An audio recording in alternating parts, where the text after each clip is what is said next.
की जर्नी के बारे में कैसी रही अभी तक?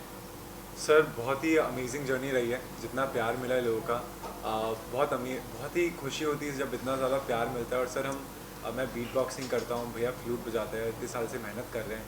तो सर वो जब मेहनत, लोगों का जो प्यार मिला है हमारी मेहनत पे, आई थिंक वो हमें बहुत ही मज़े आए, बहुत ही आनंद आया उस प्यार को आई थिंक पाना। और सबसे बड़ी बात है सर कि हम जो कर रहे थे वो एकदम नया था। एक चैलेंज भी था कि लोगों के सामने एक ऐसा म्यूज़िक जॉनर हम लोग इंट्रोड्यूस कर रहे हैं जो पहले कभी किसी ने देखा नहीं है, सुना नहीं है। तो एक जिम्मेदारी भी थी, लेकिन जैसा हमको प्यार मिला उससे हमको बहुत कॉन्फिडेंस मिला और ये जर्नी काफ़ी अच्छी हो गई। देखा जाए अगर तो बीट बॉक्सिंग और ऐसे म्यूजिक के बारे में इतना जो है लोग इतना जानते नहीं हैं इस बारे में, तो क्या कहेंगे उसके बारे में? आप लोगों ने एक नया ट्रेंड चालू किया है। सर बहुत ही आई थिंक हिस्ट्री मेकिंग वाला सीन हुआ है, क्योंकि कभी ऐसा कुछ हुआ नहीं है वर्ल्ड में भी। आप देखोगे कभी फ्लोटिस्ट और बीट बॉक्सर कभी कोलैबोरेट नहीं किया है। तो सर ये बहुत ही आई थिंक वर्ल्ड क्लास चीज़ हुई है इंडियाज़ गॉट टैलेंट पे। और सर इंडिया का टैलेंट तो वैसे ही वर्ल्ड क्लास है, क्योंकि हमें वहाँ से इनवाइट आता है वहाँ के गॉट टैलेंट से। हम किसी को नहीं बुलाते। So India's got talent I think बहुत बड़ा मंच है। और हम बहुत शुक्रगुजार है कि उन्होंने हमें चुना और हमें विजेता बनाया। और सबसे खुशी की बात यह है सर कि इस म्यूज़िक की एक विशेषता है कि इसमें हमारे हिंदुस्तान का शास्त्रीय संगीत भी है और वेस्टर्न रिदम है। तो इसका जो साउंड निकल के आ रहा है वो ग्लोब पे छा रहा है। तो पूरे ग्लोब से हमको बहुत प्यार मिल रहा है। जजेस की बात की जाए तो जजेस से कैसा सपोर्ट मिलता है आपको अभी तक? सर बहुत ही अमेजिंग जजेस है। बहुत ही ऐसे लग रहा था कि जब भी हम परफॉर्म करते थे कि एक फैमिली के सामने परफॉर्म कर रहे हैं हम। और कभी भी कोई प्रेशर फील नहीं किया हमने, क्योंकि जितना हमें वार्म था, जितना प्यार हमें जजेस से मिला है, सारे ही बहुत ही पसंदीदा हमारे जजेस। लाइक हम बहुत पसंद करते हैं उन्हें, क्योंकि आई थिंक सब अपनी फील्ड में महारती उन्होंने हासिल कर रखी महारती हैं वो। तो बहुत ही अच्छा लगा उनसे मिल के, उनको जान के। और ऑफ स्टेज भी इतना सर फन होता था। तो कोई प्रेशर हमने फील नहीं किया जब भी हम परफॉर्म करते थे। बस ये होता था कि जो हमने पहले परफॉर्म किया उससे हम बेटर परफॉर्म करते रहे और एंटरटेन करते रहे सबको। और उन्होंने ऑन ऑफ और ऑफ स्टेज हमारा हमेशा कॉन्फिडेंस बढ़ाया है। ऐसा लगता था जैसे हम अपने परिवार के सामने परफॉर्म कर रहे हैं। विनिंग मूवमेंट की बात की जाए अगर तो विनिंग मूवमेंट कैसा रहा आपका? क्या कहेंगे उसके बारे में? सर विनिंग मोमेंट सर बहुत अमेजिंग रहा, क्योंकि इतने साल से मेहनत कर रहे हैं सर भैया। 18-19 ईयर से फ्लूट प्ले कर रहे हैं, मैं 12 साल से बीट बॉक्सिंग कर रहा हूँ। तो सर वो ऐसा होता है ना कि सालों की मेहनत शायद अब लगा कि शायद रंग लाई है। तो वो एक बहुत ही अच्छा अचीवमेंट सा लगा कि क्योंकि सर क्या हमारे पास अल्फाज नहीं है, जो है वो धुन और ताल है। और हम पहले सर थोड़ा बैक एंड पे प्ले करते थे, बट अभी हमारे नाम से हमें इंक्वायरीज आते हैं, हमें शोज़ मिलने लगे हैं। तो सर बहुत ही स्पेशल फील कर रहा है कि इंडिया ने इतना ओपनली हमें एक्सेप्ट किया है और इतना प्यार दिया है। जी। सोनी ने आपको इतना बड़ा प्लेटफॉर्म दिया है, जब आप सोनी में आपने फर्स्ट ऑडिशन दिया तो क्या था उस समय, और अब आप इतने बड़े स्टार बन गए हैं, तो सोनी के लिए आपका क्या है? सर सोनी के लिए मैं यही कहना चाहूँगा कि आई थिंक आपका दिल बहुत खुला हुआ है, बहुत ही आप खुले दिल के, कि हमें एक्सेप्ट किया। क्योंकि सर क्या है कि आजकल बहुत घबराहट होती नई चीज़ों को एक्सपेरिमेंट करने के लिए। आजकल वो थोड़ा फार्मूला 44 ज़्यादा चलने लगा है। बट सोनी आई थिंक मैं सोनी का तहे दिल से शुक्रिया अदा करना चाहूँगा कि उन्होंने हमें मौका दिया और हम पे विश्वास किया और लोगों तक हमें पहुंचाया भी। क्योंकि हमें जिस तरह से प्रमोट भी किया गया है सोनी के द्वारा, आई थिंक वो काबिल तारीफ़ है। क्योंकि सर लोगों तक जब तक पहुंचेगा नहीं तो लोगों को पता कैसे चलेगा कि उन्हें एक्सेप्ट करना है नहीं करना। So thank you so much Soni. तो आई थिंक तो आई थिंक ये इंडियन हिस्ट्री में, इंडियन रियलिटी शो की हिस्ट्री में पहली बार ऐसा हुआ है कि ऐसा कोई म्यूज़िक जॉनर इंट्रोड्यूस हुआ है। और हम बहुत खुश हैं कि भगवान ने हमको ये मौका दिया, सोनी ने ये हमको मौका दिया, इंडियाज़ गॉट टैलेंट ने ये मौका दिया। Thank you so much. मैं जैसा कि आप जानते हैं कि India's got talent first of all एक बहुत बड़ा मंच है। उसमें कंपटीशन लेवल ऑब्वियसली बहुत एक्सट्रीम होगा। तो आपका क्या कहना है उस कंपटीशन लेवल के बारे में जो आप लोगों ने फेस किया? मैम टू बी ऑनेस्ट हमने कभी सोचा ही नहीं कि कंपटीशन है। बस हमारा एक ही एम था कि हमने जो पहले परफॉर्मेंस दी है उससे बेटर परफॉर्म करना है। सारे लोग अपने ही लोग थे, तो ऐसे कभी कंपटीशन फील नहीं हुआ। क्योंकि मैम आर्ट बहुत सब्जेक्टिव है। आपको कोई आर्टिस्ट पसंद हो सकता है मुझे ना पसंद हो, तो बहुत सब्जेक्टिव है। Of course it's a competition, but at the end of the day हम बस खुद से बेहतर करना चाहते थे और वही हमारा एम रहा एंड आई थिंक इसलिए हमारी परफॉर्मेंसेस हमेशा एनहांस होती रही and I think that's why we are the winners of India's Got Talent season 9। Show के आपकी जर्नी की बात करते हैं, कांग्रेचुलेशन जीतने के लिए, और 4 जजेस थे शो के। मैं सबके नाम लूंगा, आपका बेस्ट मोमेंट होगा क्या था उन जज के साथ में, बताइए। स्टार्ट विद बादशाह। हम उनके गोल्डन बजर थे तो उन्होंने सबसे पहले गोल्डन बजर दिया हमें and उन्हीं की वजह से हम आई थिंक हमने ट्रॉफी जीती है। Shilpa Shetty. Very warm, very kind, very loving, बहुत लविंग है ना। बिल्कुल ऑफकोर्स। मनोज सर के बारे में फिर कैमरा भी दे मनोज सर मतलब ऐसे हैं कि उनको देख के लगता नहीं वो जज हैं, ऐसा लगता है कोई बड़ा भाई हमारा सामने चला आ रहा है। तो बड़ा भाई जैसे एक कॉन्फिडेंस फूंक देता है ना आपके अंदर, वो अपने शब्दों से हमारे अंदर ऐसा कॉन्फिडेंस फूंकते थे कि हमको परफॉर्म करने में बहुत मज़ा आता था। And Kiran ma'am. Kiran ma'am तो देखिए हम दोनों की बहुत ज़्यादा फेवरेट है। हमने इतनी मस्ती करी है मैम के साथ और मैम की सबसे खास बात ये कि मैम फ़ोन यूज़ नहीं करती। तो अब हम भी फ़ोन यूज़ नहीं करते थे तो जो उनके साथ इंटरेक्शन था वो बहुत ज़्यादा रहा और बहुत मज़ा है उनके साथ, मतलब बात करके, इंटरेक्ट करके, और बहुत लविंग है वो, बहुत काइंड है। ऐसा लगता था जैसे हम अपनी माँ के सामने परफॉर्म कर रहे हैं। जो दो डिफरेंट टैलेंट फॉर्म्स हैं आपके, उसको आपने फ्यूजन बना के प्रेजेंट किया, जहाँ से आप आते हो now you are successful, events मिल रहे हैं, नॉन मिल रहे हैं, अभी भी लोग हैं तो स्ट्रगल कर रहे हैं, तो उनको क्या मैसेज देना चाहोगे इंस्पिरेशनल तौर पे? सर आई थिंक जो म्यूज़िक कर रहा होता है वो स्ट्रगल नहीं करता, वो सिर्फ म्यूज़िक कर रहा होता है, ये मेरा मानना है। और अभी भी मैं ये कहना चाहूँगा कि हमें ट्रॉफ़ी मिली है और पर अभी बहुत काम करना बाकी है, शायद तब हम बोल पाएंगे कि हम शायद सक्सेसफुल हुए हैं। क्योंकि ट्रॉफ़ी मिली है हमें सर, पर हमारा ये भी एक दिली इच्छा है कि जो भी up and coming beat boxers है, फ्लूट प्लेयर्स है, जो भी इंस्ट्रूमेंटलिस्ट है, जिसे हमें ये प्लेटफॉर्म मिला है उन्हें भी मिले और उन्हें भी वो रिकग्निशन मिले ताकि वो उससे एज अ करियर चूज़ कर सके और बहुत पैसे कमा सके, बहुत नाम और शौहरत कमा सके। मुझे ऐसा लगता है, आपको क्या लगता है इसके बाद जो है लोग इसको एक करियर चूज करेंगे?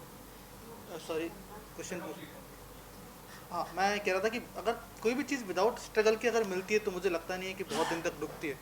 तो अगर ठोकर खा खा के अगर आदमी आगे पहुंचता है तो उसको पता रहता है कि मुझे कैसा रहना है, कैसे आगे बढ़ना है।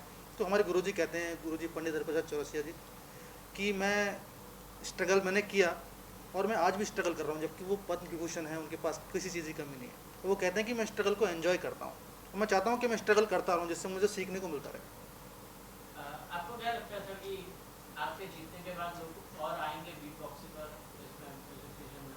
सर बिल्कुल आएंगे, क्योंकि आई थिंक जिस तरह से सोनी ने प्रमोट किया, इंडियाज़ गॉट टैलेंट ने हमें प्रमोट किया है, आई थिंक फॉर श्योर आएंगे। क्योंकि सर ऐसा प्लेटफॉर्म खड़ा कर दिया जहाँ पे हमें अब सोचने की ज़रूरत नहीं है कि हमें ज़िंदगी में क्या करना है, क्योंकि हमें पता है कि अब हम क्या करने वाले हैं। और जिस तरह से हमें इवेंट इंक्वायरीज़ आ रही है या लोग हमें लाइक इवेंट की डेट शिफ्ट कर रहे हैं अगर हमारी डेट्स अवेलेबल नहीं है, तो ये सर सब सोनी और इंडियाज़ गॉट टैलेंट की बदौलत है। और हमें कोई डाउट नहीं है कि ऐसा अभी किसी के मन में डाउट होगा कि एज अ करियर हम चूज़ कर सकते हैं या नहीं।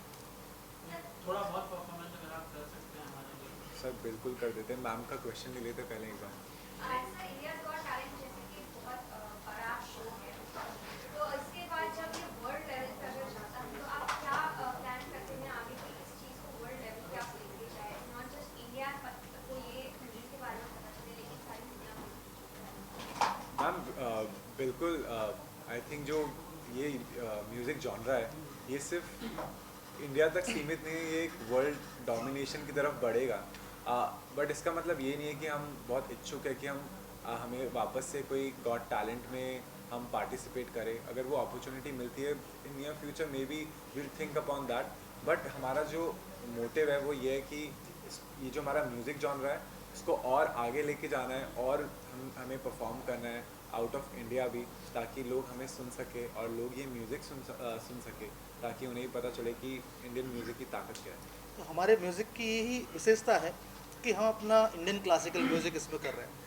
शास्त्रीय संगीत और बीट बॉक्सिंग दोनों ही एकदम अलग अलग हैं, लेकिन जब दोनों एक साथ मिलते हैं तो एक अलग ही आप लोग देख रहे हैं कि साउंड है और एक अलग ही जॉनर बन के आया है।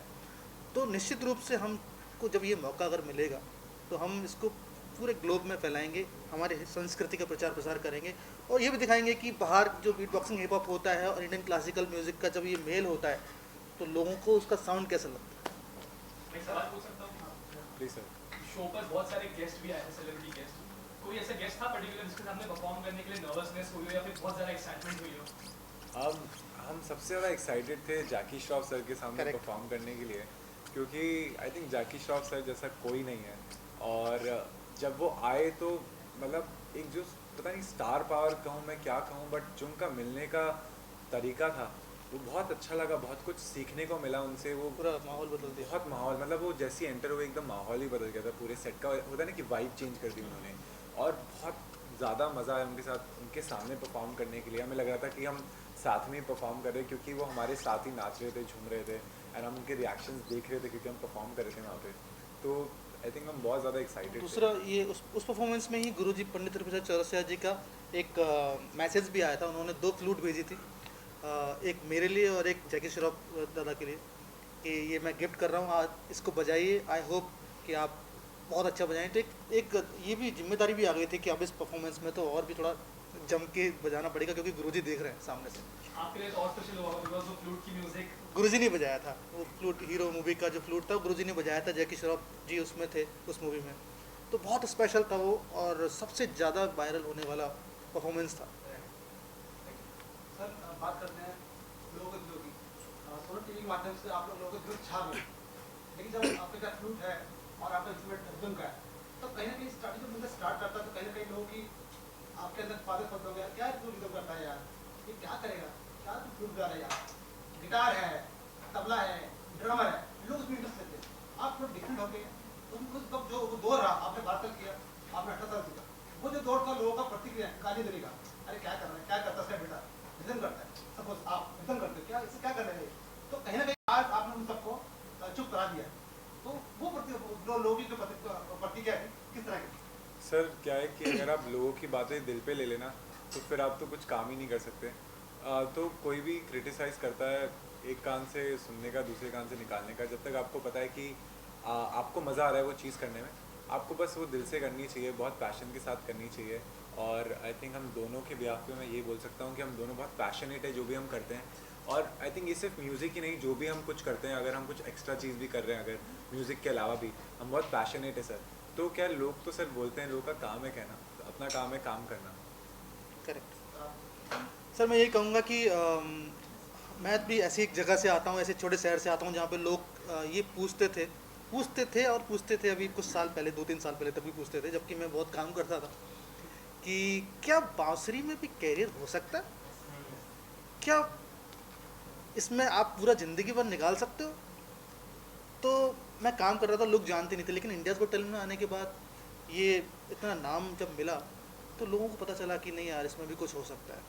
तो शुरुआत से ही, जब मैंने शुरू किया था तब से ही बोलते थे सब लोग, लेकिन मुझे एक चीज़ महसूस हुई कि अगर आप किसी को शिद्दत से चाहते हो, प्यार करते हो, किसी चीज़ को बहुत प्यार करते हो, तो फिर आप वो काम करने के लिए चोरी भी कर सकते हो।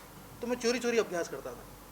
तो फिर जब प्यार करते तो आपको वो टाइम पता नहीं चलता, 1 घंटा भी ऐसे निकल जाता है, जैसे 1 मिनट पहले अभ्यास शुरू किया तो 8-8, 10-10 घंटे प्रैक्टिस कर करके यहाँ तक पहुँचे, और फिर आज वो आशीर्वाद है गुरुओं का कि आज हमको ये ट्रॉफी मिली है। सर रियलिटी शो की बात की जाए तो last question sir reality show की बात की जाए तो रियलिटी शो में हमेशा हम देखते हैं कहीं ना कहीं इमोशनल एंगल रहता है। तो इस शो के बारे में क्या कहेंगे आप? कोई इमोशनल एंगल था कहीं पे? क्योंकि लोगों को रियलिटी शो ज़्यादातर होते हैं कि लोग इमोशनल एंगल देखते हैं ताकि टीआरपी बढ़ सके और ऐसे हो सके। तो आप क्या कहेंगे? हाँ जी सर, आई थिंक क्या है कि हम जो इंडियंस हैं ना बहुत इमोशनल है, इमोशन से बहुत ज़्यादा कनेक्ट करते हैं और ये सारी चीज़ें। बट सर मैं हमारे लिए तो यही बोलूँगा कि हमारे पास हमारी कोई स्टोरी नहीं है सर। हम तो टैलेंट पे आए थे, टैलेंट पे खेल के जा रहे हैं यहाँ से और ट्रॉफी उठा के लेके जा रहे हैं। तो हमें इमोशंस जो है वो हमारे शो से ज़रूर जुड़े हैं। जो हमारे वहाँ पे लोग हैं, इवन जो क्रू है जिनके साथ हमने काम किया है, आई थिंक सर उन सब ने हमें बनाया। तो हमारे जो इमोशंस हैं सर, हमारे इमोशंस उनसे जुड़े हैं। बाकी इमोशंस जो है या स्टोरीज़ होती है सर वो सबकी होती है, and we do sympathize with everyone and whatever they have gone through. But at the same time हम जब आए थे सर, हमारा मोटिव ये था कि हम जीतने आए और सर हम जीत के जा रहे, तो बहुत खुश हैं।